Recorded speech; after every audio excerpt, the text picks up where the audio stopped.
የኢትዮጵያ ቴሌቪዥን ነው።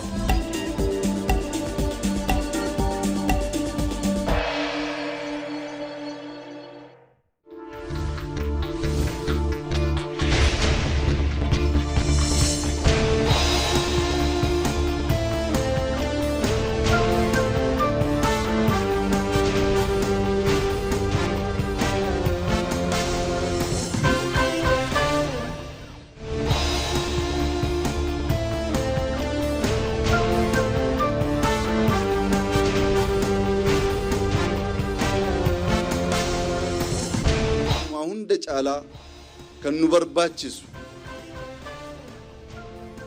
ሚዞ መከሲ ከን አርጉዳፍ ከኑ ገርጋሩ ዋንቴፍ ሰላም ከምንም በላይ የሚያስፈልገን እንዲህ ያለ ልማት እንዲኖር ነው። ሰላምን አስቀድሞ ማውራትና መሞከር ያስፈልጋል። በኦሮሚያ ክልል ከውጭ የመጣ ጠላት ከሚያደርስብን ጉዳት በላይ በራሳችን ልጆች የሚደርስብን ጥፋት ይበልጣል። ስለዚህ ሰላምን የመረጡትን እናመሰግናለን። ከዚህ በላይ መበላላት፣ መሰዳደብ፣ መገዳደል ጥቅም እንደሌለው ስላየን በጋራ ህዝባችንን ማልማት አለብን። ተመልካቾቻችን ቀደም ሲል እንደተከታተላችሁ ጠቅላይ ሚኒስትር አብይ አህመድ በዛሬው ዕለት የቂጦ የመስኖ ፕሮጀክትን ጎብኝቷል። ከንግግራቸው የወሰድነውን ነበር ያስደመጥናችሁ። ጠቅላይ ሚኒስትር አብይ አህመድ በቄለም ወለጋ ዞን ሀዋ ገላን ወረዳ ተገኝተውም በሌማት ትሩፋት መርሃ ግብር የለማ የሙዝ እርሻን ጎብኝቷል። የአርጆ የድንጋይ ከሰል ፋብሪካም ጠቅላይ ሚኒስትር አብይ አህመድ በተገኙበት ዛሬ ተመርቋል። የኢትዮጵያ ሀገራዊ ምክክር ኮሚሽን ተጨማሪ 8 ወራት የስራ ጊዜ እንዲሰጠው የህዝብ ተወካዮች ምክር ቤት ወሰነ።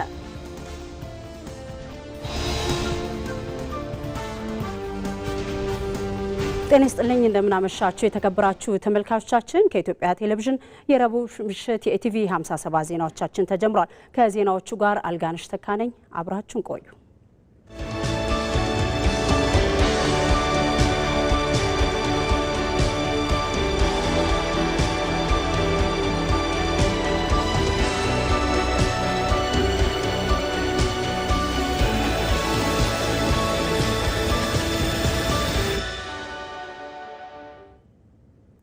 ጠቅላይ ሚኒስትር አብይ አህመድ በኦሮሚያ ክልል ቄለም ወለጋ ዞን ደምቢዶሎ አውሮፕላን ማረፊያ ሲደርሱ ደማቅ አቀባበል ተደርጎላቸዋል። አቀባበሉን በተንቀሳቃሽ ምስል ተከታትለን እንመለስ።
ጠቅላይ ሚኒስትር አብይ አህመድ በቄለም ወለጋ ዞን ሀዋ ገላን ወረዳ ተገኝተው በሌማት ትሩፋት መርሃ ግብር የለማ የሙዝ እርሻን ጎበኙ። ጠቅላይ ሚኒስትሩ በጉብኝታቸው አርሶ አደሮቹ መሬትና የውሃ ሀብትን በአግባቡ በመጠቀም ባህላዊ የመስኖ ዘዴዎችን በማቀናጀት አካባቢያቸውን ወደ ተስፋ ሰጪ የግብርና ማዕከልነት መለወጣቸውን ተመልክተዋል።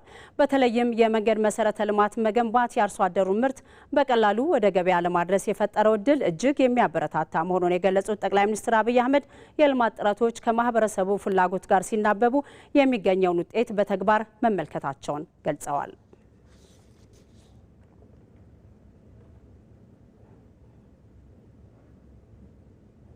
ጠቅላይ ሚኒስትር አብይ አህመድ የቂጦ የመስኖ ፕሮጀክትን ጎበኙ።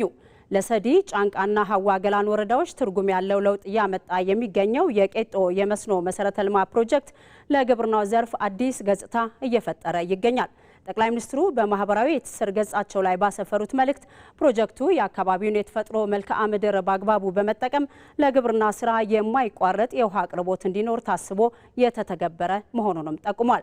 ከመስኖ ጋር አብሮ የተገነባው የመንገድ መሰረተ ልማትም የገበያ ተደራሽነትን በማስፋት የነዋሪዎችን የቀን ተቀን የኑሮ እንቅስቃሴ በእጅጉ አቅልሏል። አካባቢው ሰፊ የግብርና እምቅ አቅም ያለው እንደመሆኑ እንደ ስንዴ፣ ሩዝ፣ ሙዝ፣ ፓፓያና ብርቱካን ያሉ ምርቶች በስፋት እንዲመረቱ ምቹ ሁኔታ ስለመፍጠሩም አክለዋል። ይህ ስራ የመስኖና የመሰረተ ልማት ቅንጅት ለዘላቂ የገጠር ግብርና ልማት እድገት ምን ያህል ወሳኝ መሆኑን በተግባር ያሳየ ትልቅ አብነት መሆኑንም ጠቅላይ ሚኒስትር አብይ አህመድ ገልጸዋል።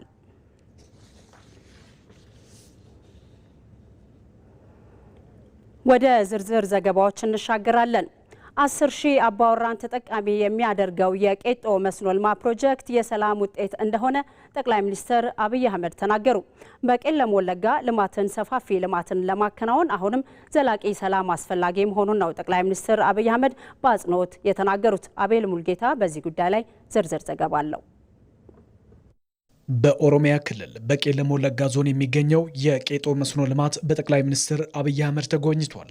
የሰላም እሴት ባለቤት የሆነው የወለጋ ሕዝብ ባለፉት ዘመናት ሰላም በማጣት ዋጋ የከፈለ ስለመሆኑም ጠቅላይ ሚኒስትሩ ተናግረዋል። በአካባቢው የተጀመረውን ልማትና ብልጽግና ዳር ለማድረስ ሰላምን ማጽናት እንደሚገባና ቄጦ የዛ ማሳያ እንደሆነም ነው ጠቅላይ ሚኒስትሩ የተናገሩት። ነጋን ዋሁን ደጫላ ከኑ በርባችሱ ሚዞም አከሲ ከን አርጉዳፍ ከኑ ገርጋሩ ዋንቴፍ ሰላም ከምንም በላይ የሚያስፈልገን እንዲህ ያለ ልማት እንዲኖር ነው። ሰላምን አስቀድሞ ማውራትና መሞከር ያስፈልጋል። ይህ ዞን ቢያንስ ባለፉት 30ና 40 ዓመታት እንደምታውቁት የተሟላ ሰላም አግኝቶ ልማቱን ብቻ ማሰብ አልቻለም። ከኛ የልጅነት ዘመን አንስቶ ይህ አካባቢ አንዴ ሰላም ይሆናል፣ ሌላ ጊዜ ደግሞ ችግር ውስጥ ይገባል። በልማት ላይ አተኩሮ መስራት ግን አልቻለም። ከዚህ ችግር ተላቆ በሙሉ ልብና ሐሳብ ልማት ላይ ለመግባት ስለ ሰላም ለማውራት ቦታው ይሄ ነው። ሕዝባችን ትልቅ ነው። ተፈጥሮም በሰፊው ያደለው ስለሆነ እንዲጠቀም ማድረግ ያስፈልጋል። ያ ሳይሆን ቀርቶ ሕዝብ ችግር ላይ እንዲወድቅ ለማድረግ የሚጥር አካል ግን መሆን የለብንም። በግጭት አውድ ውስጥ ያሉትም እንደ ባህሉ በመነጋገርና በመወያየት ሰላምን በማስቀደም ይበቃል፣ ሰላም ይሻለናል ሊባል ይገባል። ያገኘነውን ይህን ዕድል ማበላሸት የለብንም።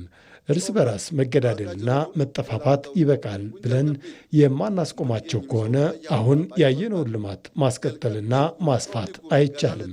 ይህ ጅምር ነው። ሕዝባችን ብዙ ምኞት ያለው ነው። ብዙ ገና ይፈልጋል። ይህን ጅምር ለማስፋት ሰላምን ማጽናት ይገባል። ሰላም ሲደፈርስም መወያየትና በእርቅ መፍታት ባህላችን ስለሆነም ጭምር ትኩረት ተሰጥቶ መፍታት አስፈላጊ ነው። ዘላቂ ሰላምን ለማረጋገጥ በተሳሳተ መንገድ ላይ የነበሩ ዜጎች ጥሪ ቀርበው ከፍተኛ ቁጥር ያላቸው ወደ ህዝቡ ተቀላቅለዋል። አሁንም ሰላምን ማስቀደም ይገባል ብሏል ጠቅላይ ሚኒስትሩ። ኦቦሎወንኬኝ ከናንዱረ ቀብሶ ቢፋዳት ፍለተን ወንድሞቻችን ከዚህ ቀደም በተለየ መንገድ ትግል ውስጥ የነበሩ ከህዝባቸው በቀረበላቸው ጥያቄ መሰረት ብዙዎቹ ጥሪውን ተቀብለው በሰላም ተመልሰዋል። የተመለሱትን ማመስገን ያስፈልጋል። ምክንያቱም አሁንም በቀሩት ልጆቻችን በዛም ሆነ በዚህ የሚሞተው ሀብት ንብረትም የሚወድመው የራሳችን ነው። በኦሮሚያ ክልል ከውጭ የመጣ ጠላት ከሚያደርስብን ጉዳት በላይ በራሳችን ልጆች የሚደርስብን ጥፋት ይበልጣል። ስለዚህ ሰላምን የመረጡትን እናመሰግናለን። የቀሩት ደግሞ የገቡትን ተመልከቱ። ከዚህ በላይ መበላላት፣ መሰዳደብ፣ መገዳደል ጥቅም እንደሌለው ስላየን በጋራ ህዝባችንን ማልማት አለብን። ወለጋ ውስጥ ቡናን አልምቶ ምርትና ምርታማነትን አሳድጎ ኤክስፖርት አስፍቶ ብዙ ማልማት ሲገባ ቡና ውስጥ መገዳደል ለማንም አይበጅም።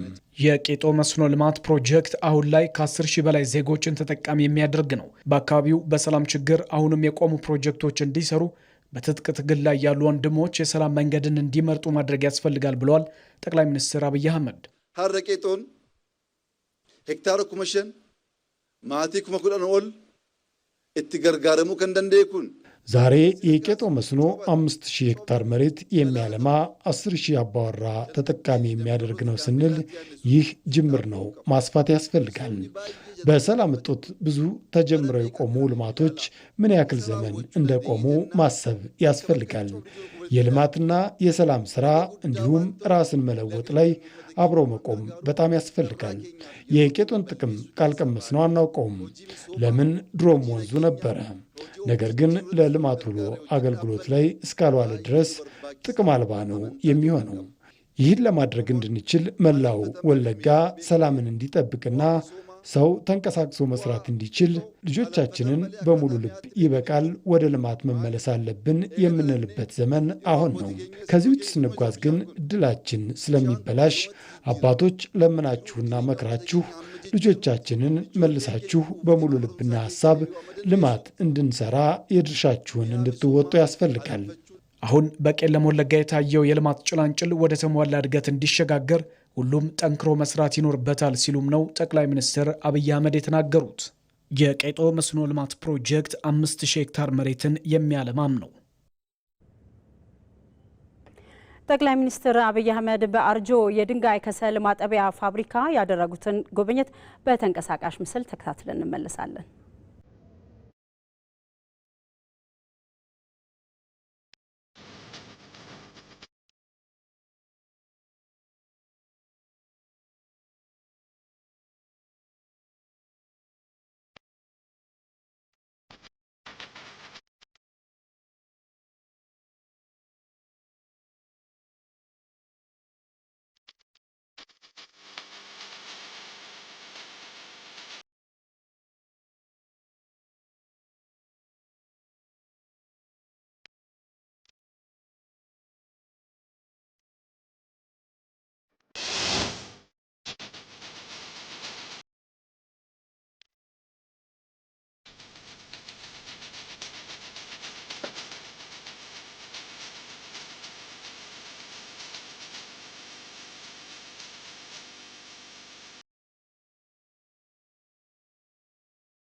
ኢትዮጵያ በድንጋይ ከሰል ላይ በሰራችው ስራ ከውጭ የሚገባውን ምርት ሙሉ በሙሉ መተካት መቻሉ ተገለጸ። ጠቅላይ ሚኒስትር አብይ አህመድ በተገኙበት የአርጆ የድንጋይ ከሰል ፋብሪካ ዛሬ ተመርቋል። ሙሉ ግርማይ ዝርዝር አለው። በኦሮሚያ ክልል የተገነባው የአርጆ የድንጋይ ከሰል ፋብሪካ ጠቅላይ ሚኒስትር አብይ አህመድ በተገኙበት ተመርቋል። ኢትዮጵያ በገጸ ምድሯና በከርሰ ምድሯ የያዘቻቸው ማዕድናትን አውጥታ ለሀገር ልማት በመዋል ረገድ የቁጭት ዘመናትን አሳልፋለች። የማዕድን ዘርፉ የኢኮኖሚ ምሰሶዎች አንዱ ከሆነ በኋላም በየአካባቢው ያሉ ጸጋዎች ቀን ወጥቶላቸው መታየት በመጀመራቸው ለኢኮኖሚ እድገትም የራሱን አሻራ እያሳረፈ ይገኛል። የአርጆ አካባቢ በድንጋይ ከሰል ሀብት ክምችት ቢታወቅም ሀብቱን ወደ ልማት መቀየር ሳይቻል ቆይቷል። አሁን ላይ የተገነባው ፋብሪካ ሁሉም አካባቢ ያለውን ሀብትና ጸጋ እንዲያለማ በተሰጠው ትኩረት የመነጨ መሆኑንም ምክትል ጠቅላይ ሚኒስትር ተመስገን ጥሩነህ ተናግረዋል። ያለንን ሀብት የሌለንም ብቻ ሳይሆን ሁሉም አካባቢ ያለውን ጸጋ እንዲያለማ ሁሉም አካባቢ ያለውን ሀብት እንዲያይ እግሩ ስር ያለውን ሀብት የቆመበትን ሀብት አይቶ አቧራውን ጠረቅ አድርጎ እንዲያለማ እድል የሰጠ የለውጥ መንግስት ነው። ይሄ ሁሉ ነገር የተሰራው ሀሳብ በመቅደሙ ነው። በሀሳብ አገር መምራት በመጀመራችን ነው። የድንጋይ ከሰል ፋብሪካው ለአካባቢው ነዋሪ የስራ እድልን የሚፈጠር ሀብት በመሆኑ ማህበረሰቡ መጠበቅ ያስፈልገዋል ብለው ምክትል ጠቅላይ ሚኒስትር ተመስገን ጥሩነህ በብዙ የውጭ ምንዛሬ በብዙ ዶላር የምንገዛውን ነገር የሚያስቀር ነው። ነገር ግን ይሄ ፋብሪካ የፌዴራል መንግስት የክልል መንግስት አይደለም፣ የዚህ አካባቢ ህዝብ ነው። እዚህ ፋብሪካ ውስጥ የሚሰራ ሰው የሚቀጠር ሰው ከሾፌርነት ጀምሮ የማሽን ባለሙያውና ይሄንን ፋብሪካ የሚያንቀሳቅሰው ሁሉ ስራ አስኪያጁ ሁሉ አብዛኛው ሰው ለዚች ላርጆ አካባቢ ልማት የሚተጋ ያለውን ትንሽ ገንዘብ የሚያዋጣ እና ትልቅ ነገር የሚያደርግ ነውና ይሄ ፋብሪካ ከዚህ በኋላ ለዚህ አካባቢ ህዝብ እንዲጠብቅ አካባቢው ህዝብ ለፋብሪካው ደህንነት እንዲተጋ እና ከፋብሪካው የኳሪ ሳይት ወይም ደግሞ ማዕድኑ ከሚመጣበት ጀምሮ እስከዚህ ድረስ ያለውን ነገር ሁላችንም ተባብረን መጠበቅ ያስፈልጋል። ኢትዮጵያ በድንጋይ ከሰል ሀብት ክምችት ከቀዳሚዎቹ ተርታ ብትሰለፈም ከ2 ዓመት በፊት በየዓመቱ እስከ 300 ሚሊዮን ዶላር በላይ በማውጣት ከውጭ ሀገር ወደ ሀገር ውስጥ ስታስገባ ቆይታለች። ሀብቱ በሚገኝበት አካባቢ የሀገር በቀል ኩባንያዎች ፋብሪካ በመገንባት ኢትዮጵያ ከውጭ የምታስገባውን በሀገር ውስጥ ሙሉ ለሙሉ መተካት መቻሉንም የማዕድን ሚኒስትሩ ኢንጂነር ሀብታሙ ተገኝ አንስተዋል። ይህም ለኢትዮጵያ ኢንዱስትሪ ሽግግር በማፋጠን ረገድ አይነተኛ ሚናውን እየተወጣ ነው ብለዋል። ሀገራችን ኢትዮጵያ ልክ እንደ ሌሎች ማዕድናት ሁሉ ሊለማ የሚችል የድንጋይ ከሰል በተለምዶ ከረጅም ዘመናት ጀምሮ ጥቁር ወርቅ የምንለው ሀብት ካላቸው ሀገራት ተርታ ትመደባለች። ይሁን እንጂ ይህ ሀብት ቢኖራትም እስከ ባለፉት 2 ዓመታት ድረስ እስከ 300 ሚሊዮን የአሜሪካን ዶላር በማውጣት የታጠበ የድንጋይ ከሰል ከውጭ ታስገባ ነበር።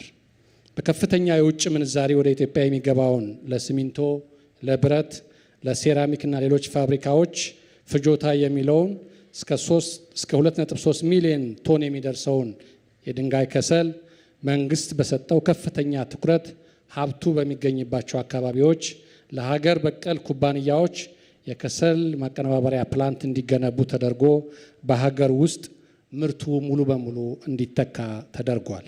በሜድሮክ ኢንቨስትመንት ግሩፕ የተገነባው የአርጆ የድንጋይ ከሰል ፋብሪካ በኢትዮጵያ ካሉት የድንጋይ ከሰል ፋብሪካ በአይነቱ ልዩ የሚያደርገውና ግዙፉ መሆኑን የማዕድን ሚኒስትሩ አንስተዋል። ሜድሮክ ኢንቨስትመንት ግሩፕ ባጠረ ጊዜ እስከ 200 ቶን በሰዓት የሚያመርት በዓለም አቀፍ የጥራት ደረጃ የተሟላ የድንጋይ ከሰል ማቀነባበሪያ ፕላንት በመገንባቱና ምርት በመጀመሩ የድንጋይ ከሰል አቅርቦትን ዘላቂነት ያለው እንዲሆን ይረዳናል። እንደ ድንጋይ ከሰል ሁሉ የኢትዮጵያን የሴራሚክስ ፍላጎት ሙሉ ለሙሉ በሀገር ውስጥ ለመተካትም በሚቀጥሉት 3 ወራት ውስጥ ግዙፍ ኩባንያዎች እንደሚመረቁም ተገልጿል። የኮንስትራክሽንና የማኑፋክቸሪንግ ኢንዱስትሪ ዋነኛ ግብዓት የሆነው የብረት ማዕድንም በሀገር ውስጥ ለማምረት ጥረት እየተደረገ መሆኑም ተመላክቷል። በኦሮሚያ ክልል ያለውን የማዕድን ሀብት ጥቅም ላይ ለማዋል የግል ዘርፉ ተሳትፎና ሰላምን ማስፈን እንደሚያስፈልግ የኦሮሚያ ክልል ርዕሰ መስተዳድር ሽመልስ አብዲሳ ገልጸዋል። ፍሬው ትረታ ዝርዝር አላት። የሚድሮክ ኢንቨስትመንት ግሩፕ ያስገነባው ለሲሚንቶና ለወረቀት ፋብሪካዎች ጥራት ያለው ግብዓት የሚሆንና በሰዓት 200 ቶን ማምረት የሚችለው የድንጋይ ከሰል ፋብሪካ በምስራቅ ወለጋ አርጆ የኢፌዴሪ ጠቅላይ ሚኒስትር አብይ አህመድ በተገኙበት ተመርቋል።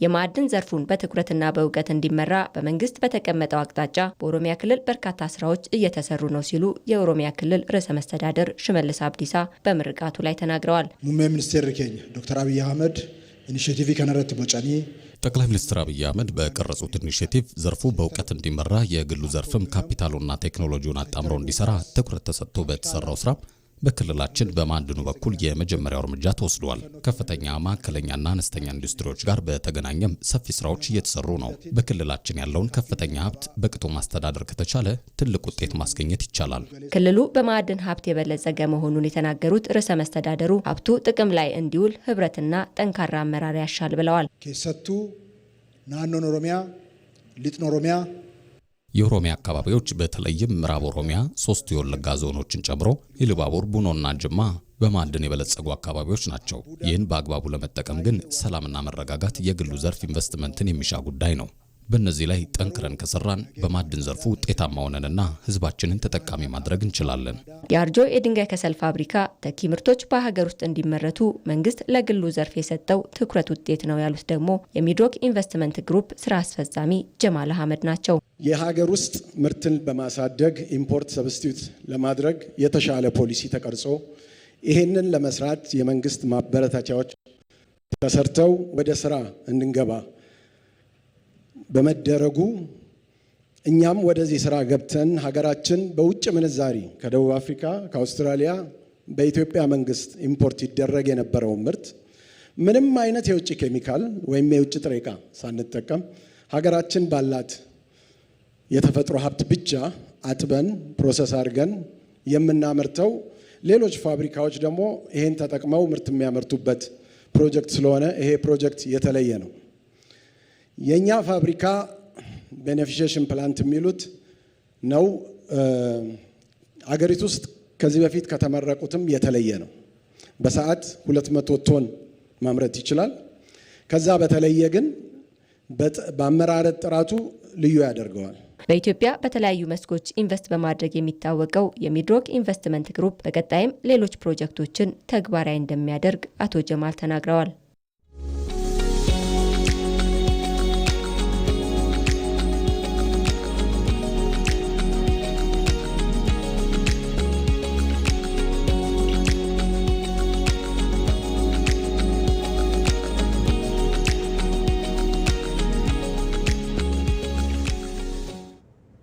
ከኢትዮጵያ ቴሌቪዥን የኢቲቪ 57 ዜናዎቻችን አሁንም እንደቀጠሉ ናቸው። የኢትዮጵያ ሀገራዊ ምክክር ኮሚሽን ተጨማሪ 8 ወራት የስራ ጊዜ እንዲሰጠው የሕዝብ ተወካዮች ምክር ቤት ወሰነ። ምክር ቤቱ ዛሬ ባካሄደው አስቸኳይ ስብሰባ የኮሚሽኑን የ4 ዓመታት የስራ ሪፖርት አድምጧል። ኮሚሽኑ ከተቋቋመበት የካቲት 14 2014 ዓ.ም ጀምሮ ጥሩ ስራ መስራቱም ነው የተጠቀሰው። የተሰጠው ጊዜ የካቲት 14 2018 የሚያበቃ በመሆኑ በትግራይ ክልል አጀንዳ ማሰባሰብና የምክክር ጉባኤውን ለማካሄድ ተጨማሪ ጊዜ እንዲሰጠው በምክር ቤቱ የዲሞክራሲ ጉዳዮች ቋሚ ኮሚቴ ጠይቋል። ምክር ቤቱም ከየካቲት 15 2018 ዓ.ም ጀምሮ የሚቆጠር ተጨማሪ 8 ወራት የስራ ጊዜ እንዲሰጠው የህዝብ ተወካዮች ምክር ቤት በሙሉ ድምጽ ወስኗል። ዘገባው የባልደረባችን ባዬ ሙላት ነው።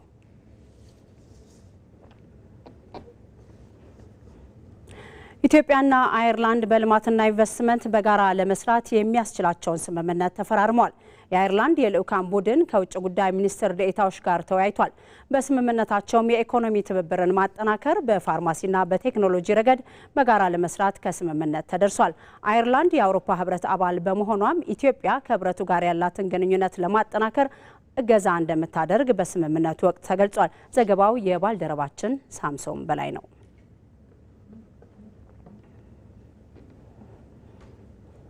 ተመልካቾቻችን ለሰዓቱ የያዝናቸውን የኢቲቪ 57 ዜናዎች ጨርሰናል። 2 ሰዓት ላይ ከኔ ጋር መልሰን እንገናኛለን። በቅደም ተከተል ቢዝነስና ስፖርት ወደ እናንተ የሚደርሱ ይሆናል።